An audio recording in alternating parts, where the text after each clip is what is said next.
Hello ladies and gentlemen, and welcome to another Rainbow Six Siege video.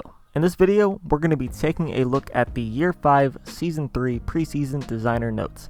We'll be going over all the changes coming to Siege in the next season and seeing if they're good or not. But before we continue with the video, please take a second to leave a like on the video and subscribe to the channel for even more amazing Rainbow Six Siege content. And if you want to, join our Discord server in the description below. Now let's begin. First up, we have the operator changes, and there are a couple. Maverick is getting one more canister for his torch, so he will now have a total of 6. They said that this change was made to increase his presence in casual and to make opening 2 hatches in 1 round easier. Apparently it took 2.5 canisters to open a hatch, and even pros were having trouble getting 2 open in 1 match. But now that is made much easier by having 1 extra canister. I think this is a good change. Having that extra canister will give Maverick more options and let him use his torch more often, which, is always a good thing. Next up, we have Iona. Iona's hologram can now use the Ping 2.0 system. This is pretty big. Iona can now safely and completely scout out the defenders and let them know exactly where enemy operators are and where exact gadgets are.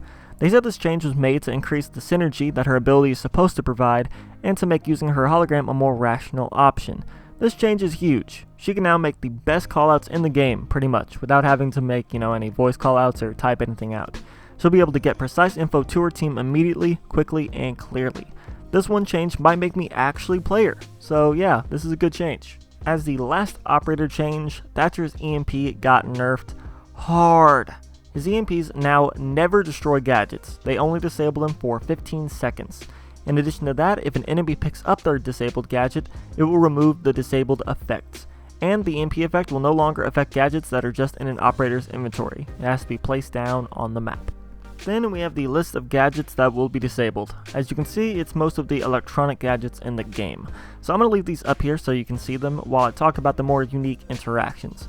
For example, if an EMP disables a yokai drone, it will not recharge the sonic bursts. Once the yokai gets disabled, the buildup will stop until the disabled effect goes away. Then when IQ uses her detector, disabled devices will still have the white outline, but they will not have a pulse. So that's an easy way for IQ to tell what gadgets are working and which ones aren't.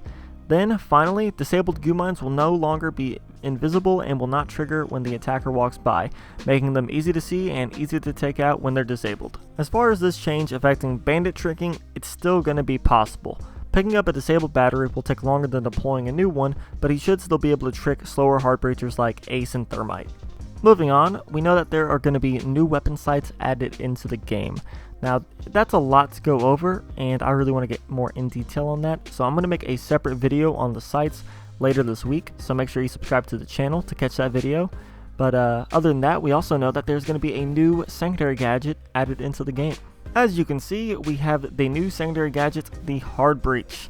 Here's a list of all the operators that are actually going to be getting this new Hard Breach. And as far as the gadget goes, it's a circular hard breaching device that can be used on operators that aren't hard breachers. Now, I think this gadget is both good and bad. It's good that some players won't have to completely rely on their teammates for hard breaches, and I think it'll open up a ton of options for new strategies. On the other hand, having a secondary hard breach really diminishes the impact of actual hard breachers and what their role is in the game. Like in some rounds, if people pick a bunch of these operators, you might not even need to take a hard breacher into the siege with you. Finally, multiple hard breaching devices can be used to destroy reinforced hatches. Each hatch will have a total of 1 million health, and we can use any of these gadgets to get up to that number and bust that hatch open. This change was really targeted for the top Pro League players, but I think it's a good change and it makes it easier to bust open those pesky hatches.